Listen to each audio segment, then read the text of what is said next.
Na nossa Constituição, então, pessoal, qual é o perfil do Estado brasileiro, né? Além de ser um Estado de direito, onde o direito põe limites à atuação estatal, né? Põe limites à atuação das autoridades e proclama direitos fundamentais do povo, a nossa Constituição deixa claro que, além de ser um Estado de direito, aqui nós também temos a democracia. Temos, então, como modelo de Estado atual, o Estado democrático de direito, né? Estado democrático de direito, atualmente falando, porque a gente extrai da Constituição de 88, né? Esse tal princípio democrático. Aliás, em diversas passagens do texto, né? No próprio preâmbulo da Constituição, aquele texto que anuncia, né, o que vem pela frente, as normas constitucionais do texto, né, da parte normativa da Constituição. Então lá no preâmbulo diz: nós, representantes do povo, reunidos em Assembleia Nacional Constituinte, né, resolvemos aprovar a seguinte Constituição, tá? Então, de maneira resumida, né, mas já anuncia que os legisladores que editaram a Constituição estavam fazendo em nome do povo, né? Eram os tais representantes do povo brasileiro, tá? Depois, já na parte normativa, no parágrafo único do artigo 1º, né, onde diz que aqui no Estado brasileiro, todo o poder emana do povo, que o exerce por meio de representantes eleitos ou diretamente nos termos da Constituição, né, nos termos desta Constituição, tá? E o artigo 14, ele reforça mais uma vez, né, esse princípio democrático, quando diz que no Brasil a soberania popular ela será exercida pelo sufrágio universal. O que significa o sufrágio universal? Significa o voto de todos os cidadãos brasileiros, de todos os cidadãos adultos, tá? Independentemente da alfabetização, independentemente da classe, né, da renda, da etnia, do sexo, da religião, tá? Então, independentemente de qualquer fator desse, claro, salvo os menores de idade, né? Quando eu falo lá direito dos cidadãos adultos, né? Porque os menores de idade não votam.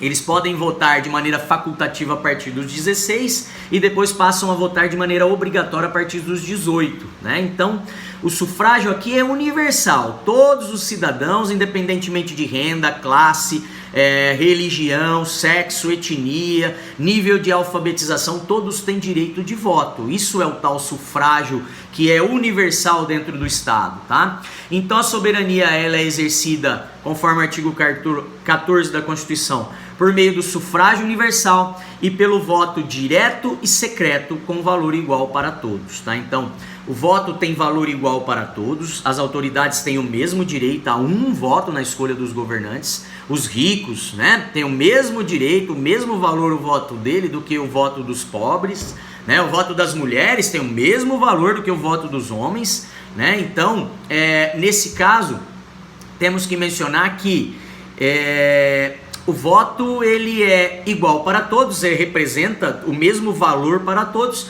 e ele é direto e secreto, ou seja, o povo escolhe diretamente o representante, então a gente vai lá e vota naquele candidato que a gente quer, que seja o prefeito, que seja o governador, que seja o presidente, ou que seja os vereadores, os deputados, os senadores, tá? Então a escolha é feita diretamente pela gente, tá? Diferente dos Estados Unidos, por exemplo, onde a eleição presidencial é indireta. O povo elege os delegados das circunscrições lá eleitorais, né?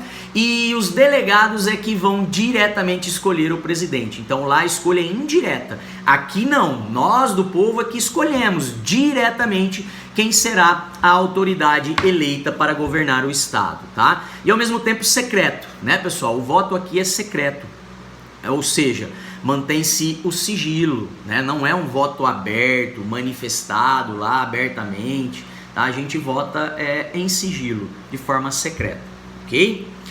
E temos então que mencionar que essa soberania popular, né? Diz o artigo 1º que o povo é que exerce o poder no Estado, dentro do Estado, por meio dos seus representantes eleitos, ou seja, a gente exerce esse poder de maneira indireta ou de maneira direta.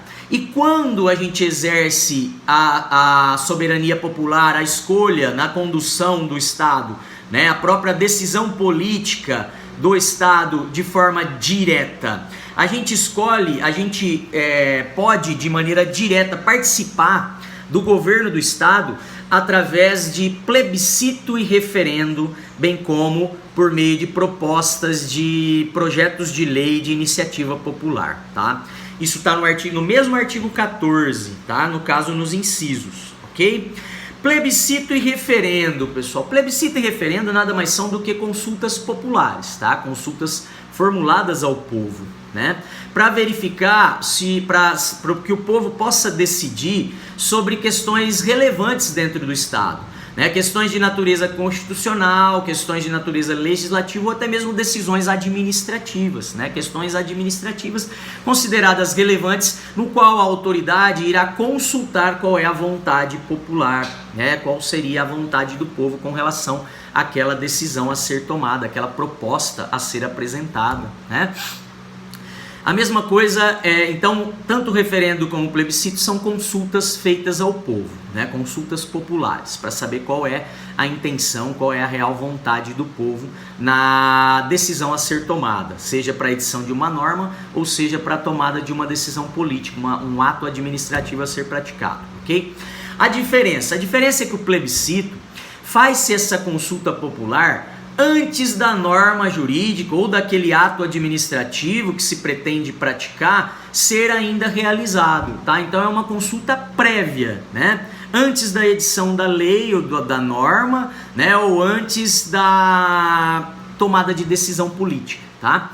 Já o referendo é uma consulta feita depois da norma já ter sido editada, né? Depois do ato administrativo já ter sido praticado, ok? Então, vai se verificar se o povo referenda aquela decisão, se o povo ratifica, ou seja, concorda com aquela decisão já tomada ou com aquela lei já editada, ou se o povo rejeita aquela decisão já tomada, é contra aquela decisão já tomada, ou contrário, rejeitando também a proposta legislativa, tá? Vamos exemplificar, tá? Plebiscito